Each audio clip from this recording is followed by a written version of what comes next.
नमस्कार दोस्तों, स्वागत है आपका मेरे चैनल पे। दोस्तों, जैसा कि आप जानते हैं कि इंडिया को नेक्स्ट जनरेशन का fighter jet engine locally develop करना है, तो ऐसे में दोस्तों इसके लिए एक high altitude engine test facility को भी बनाया जाना था। ये बहुत ही ज़रूरी होती है किसी भी इंजन की टेस्टिंग के लिए। तो ऐसे में दोस्तों अमेरिकन कंपनी बोइंग मदद करने वाली थी, लेकिन उसने ऐसा नहीं किया। तो अब डीआरडीओ का मानना है कि वह खुद ही ऐसी high altitude engine test facility को विकसित करेगा। आज इसी के ऊपर बात करेंगे। चलिए दोस्तों शुरू करते हैं।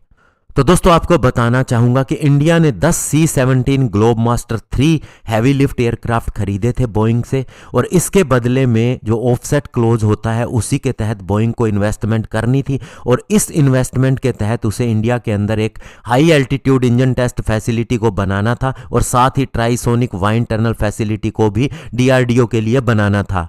और इंडियन एयरफोर्स ने इन C-17 ग्लोबमास्टर का ऑर्डर 2011 के अंदर दिया था, जो कि दोस्तों 4.1 बिलियन US डॉलर के अंदर था। और बोइंग को डीआरडीओ के लिए इन्वेस्टमेंट करनी थी ऑफसेट क्लोज के तहत, और इसके तहत 47% ऑफसेट का इंडिया के अंदर इन्वेस्ट किया जाना था। और इसके लिए दो बड़े प्रोजेक्ट सिलेक्ट किए गए थे।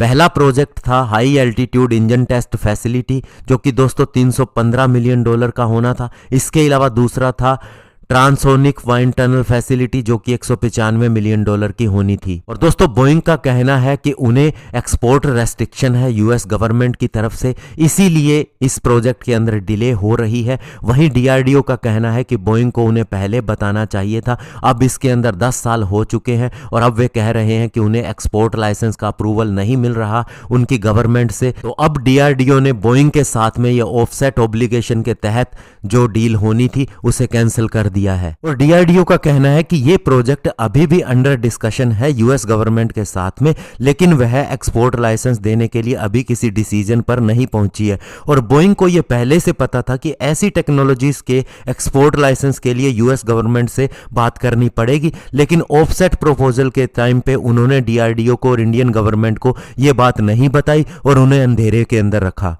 और डीआरडीओ ने अब यह डिसाइड किया है कि वह लोकली ही high altitude engine testing facility और ट्राइसोनिक वाइन टनल फैसिलिटी को बनाएगा, जो यहां लोकल एक्सपर्टाइज है उसकी मदद से, यानी कि प्राइवेट सेक्टर की मदद से बनाएगा। और बोइंग के प्रोपोजल को उसने कैंसिल कर दिया है।